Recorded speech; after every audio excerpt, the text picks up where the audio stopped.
that the future could bring millions more migrants to these shores, uncontrolled and unmanageable.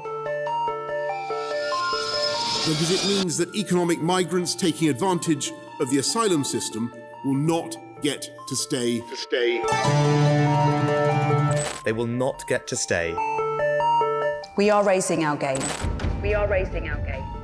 Britain is the home to over 4 million Muslims. They work here, they teach here, they own businesses here. Yet recently, many have felt scared to leave their own homes. Why? Because self-acclaimed pro-British protesters believe that Islam, Muslims and immigration is a cause to all their problems. That's why I'm here in Liverpool, the home of the UK's first ever mosque built by Abdullah Killiam. And I'm here to ask 2 questions. What do people think about Muslims? And is Islam a threat to Britain's future?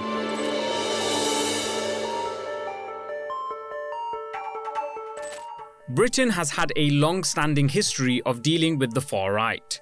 From the racially motivated killing of Althab Ali in 1978 to the rise of the fascist British National Party in the early 2000s when it had over 50 seats in local government.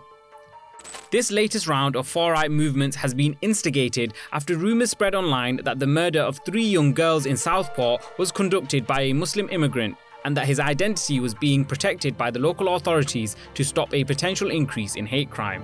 However, this was simply not true. In fact, the perpetrator had no links to Islam and was actually born in Wales.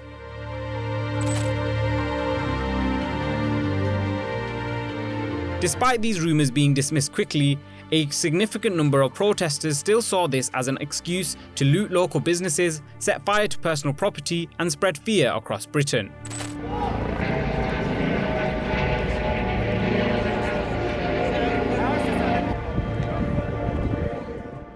This eventually led to a growing anti-riot and pro-immigration movement to develop in support of refugees and British Muslims.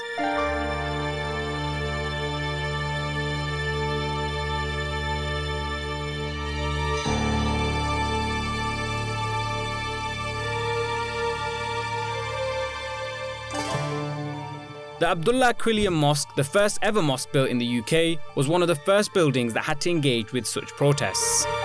The city of Liverpool saw some of the largest far-right protests, with an asylum centre being forced to close down for safety of its workers. Now, when I had arrived in Liverpool, I immediately noticed the multiculturalism that the city had to offer. And it surprised me that just a few days ago, this city, known for its proud identity of being Scouse, was divided and in turmoil. And so I wanted to speak to some Liverpudlians and ask them what they thought of the recent events. The reason, be honest, there's no reason. I don't know why the people on the street. I would like to know why Islam is a threat to them.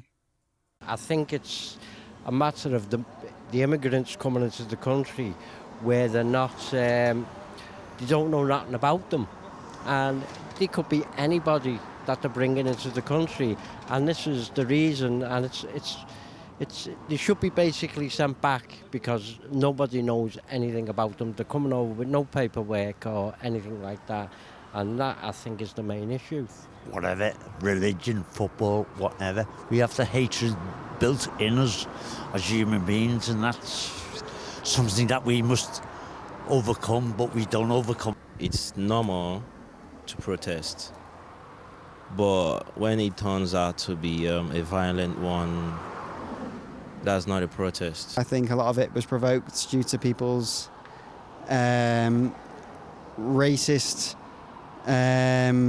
beliefs, and they just use that as an excuse To protest and riot. And target people who were uninvolved. What about yourself? What do you think? Well, I actually agree. I think it started off with with obviously what happened with the kids and everything, but I think now it's just, well, not now, but like people just push their own beliefs on it, and just whatever they believed in, they just rioted for it anyway.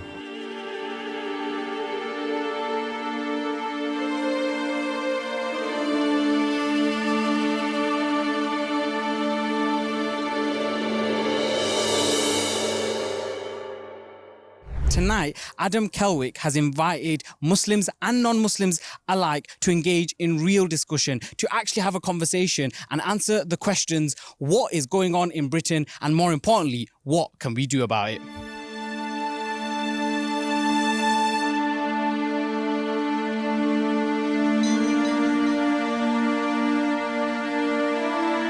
As I came in, I did greet a few people, and we've been told that there are some individuals who were even on the side of the protesters and the other side of the street last week who were here, and I want to thank you for being brave enough to accept our invitation. It really means a lot. We probably won't agree on absolutely everything, and that's fine. That's not necessarily bad. But what I do hope we will agree on by the end of our event today is that, number one, we're all human.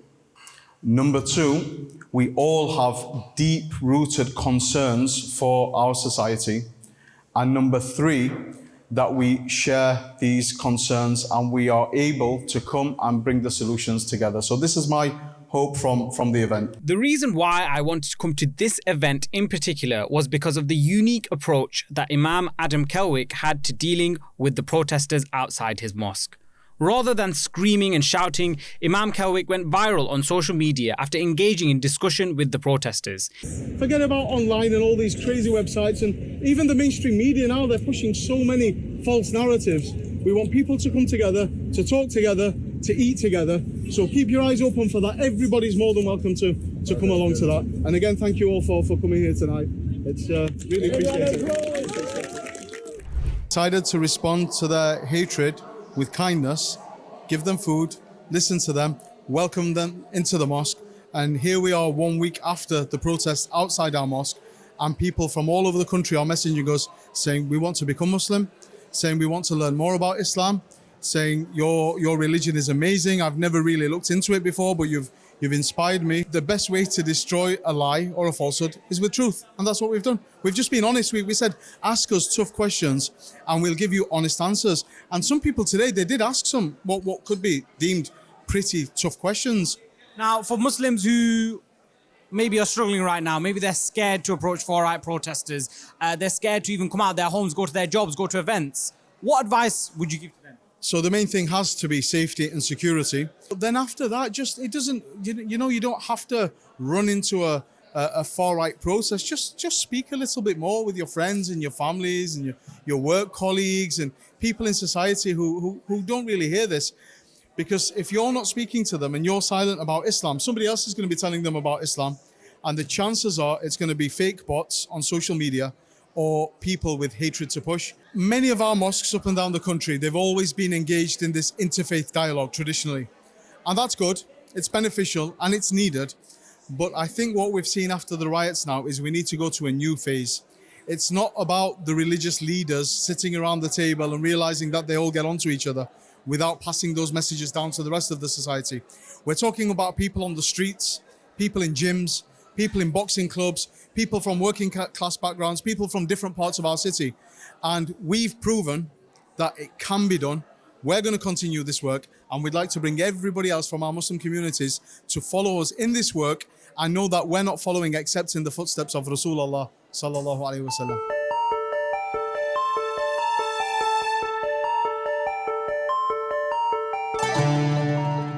When I crossed the line last Friday, and the first interaction that I had was, a teacher who said, mashallah, sister, I think you look beautiful. And, we presume that, the whole alliance on the other side or a homogenous kind of far-right group, and a lot of them are dangerous people who want nothing but, to terrorize you. People who are often at the sidelines, who are observing, that you need to speak to, because those are the ones who are at risk of kind of falling or being further entrenched within those views that need correcting as early on. So it's almost empowering ourselves with the language and the skill of articulating our faith, but also in almost, being personable, being, having a joke with some of these people and almost establishing common ground. That's been the most important part for me, is a lot of people that you might meet on the other side who are Christian, who have no idea that there's a lot of kind of commonalities within our faiths.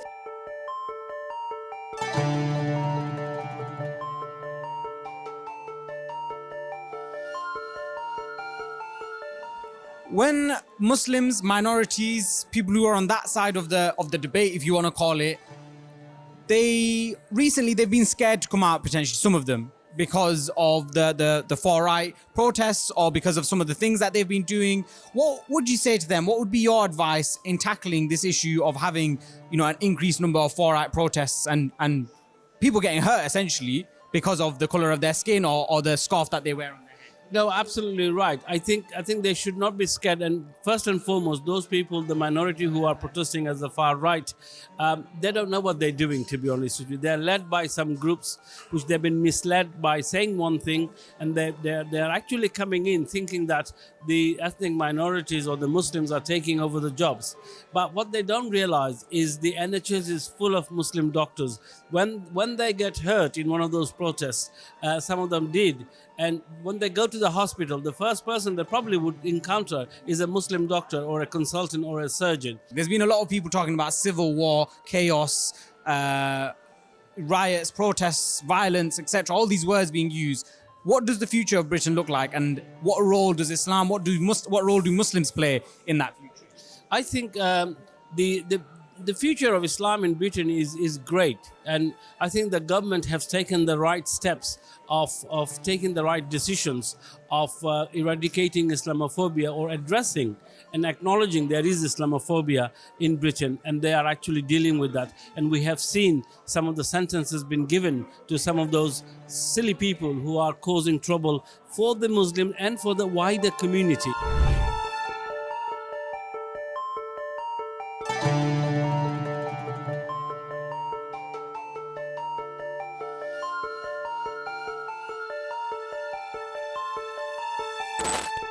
The early foundations of Islamophobia in Britain were intertwined with broader anti-Asian racism.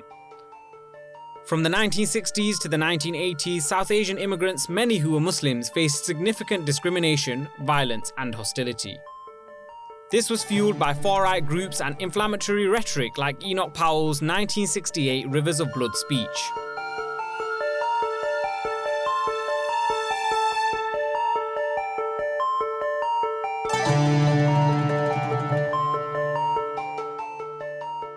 Young British Pakistanis and Bangladeshis responded by organising movements such as the Bradford Youth Movement and the Newham Youth Movement to resist this violence.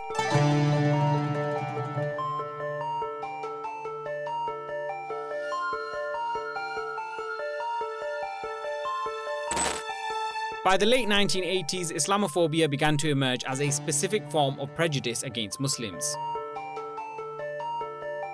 The 1997 Runnymede Trust report was pivotal, bringing widespread attention to the negative stereotypes about Muslims and warning of increasing anti-Muslim sentiments in society. Despite this, the 9/11 attacks in 2001 marked a significant turning point, as Muslims were increasingly portrayed as a security threat. Muslims in Britain faced heightened discrimination, harassment, and violence, with media narratives often linking Islam with terrorism. The late noughties and early 2010s saw the rise of far-right groups like the English Defence League, known for their anti-Islamic rhetoric and demonstrations.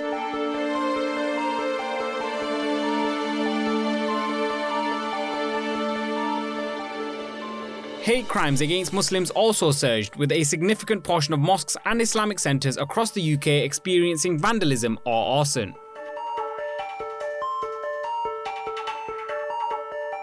Throughout the 2010s, studies highlighted the persistent discrimination Muslims faced, particularly in employment and education.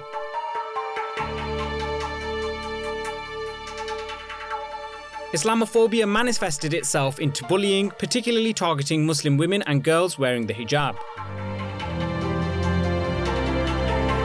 The political climate in Britain further contributed to Islamophobia.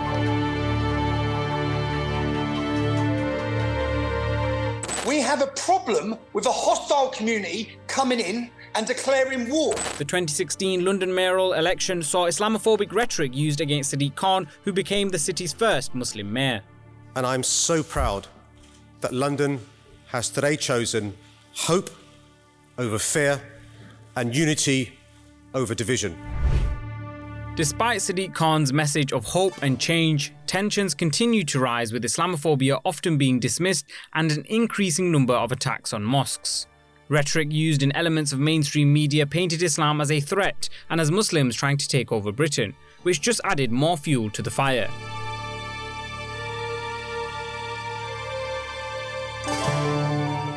And so it was important for me to ask whether people believe this and whether in their eyes Muslims were an enemy within. From the people I've spoken to, along with the overwhelming number of anti-protests taking place across the country, it's clear that the majority of people don't think Islam is a threat to Britain. I'd love everyone to think the same, but obviously within the greatness of the human being, we don't have that facility to do that. And there will always be bad people. Bad people do good things and good people do bad things, so within that balance. Being a Muslim doesn't define someone being bad or good. It's just we have individual differences. Britain's made of all different cultures, all different societies, and I think it just adds to that, if anything. It's not taken away from anything or anything like that. It's got nothing to do with Islam. What's happening and what happened in Southport, absolutely nothing. But we need to get together to save our young people from knife crime, from drug crime, from poverty, and redirect that anger, which is acceptable and justified. Now, earlier in the day, I had spoken to Colin, who had been one of the protesters outside the Abdullah Quilliam Mosque, but was invited to come down to today's event by a friend. I particularly wanted to hear about what he thought of the event and whether his perspective on Islam had changed because of it. I've been made more than welcome in here tonight. Total strangers I've never met in my life. They come up to me, talk to me. It's like I've known them all my life, and they're very, very friendly people. And I can honestly say, it's been a big eye-opener. Do you feel like you've got a different perception about Islam and about Muslims after this event? Yeah. Oh, yeah. You know, you can't tell everybody. You always get a bad apple in a bunch, no matter what race you are. So, yeah, it has. England is a country of law, and as long as it stands by the law, everybody will be safe and everything will come back to normality. Have no fear. Go about doing your daily lives, and you will be you're in a safer place than any other country in the world. So perhaps a different method is needed to tackle Islamophobia and anti-migrant hatred. Rather than using slurs or labelling individuals as fascists, maybe it's time to engage in real discussion and understand that not everyone who is on the other side is as radical as you might assume. In fact, across the debate, we clearly see Brits struggling with the cost of living crisis, feeling politically isolated, and being extremely frustrated with media outlets that they no longer trust. Maybe those are the real issues facing this country, and remaining divided in tackling such issues is the real threat that Britain faces.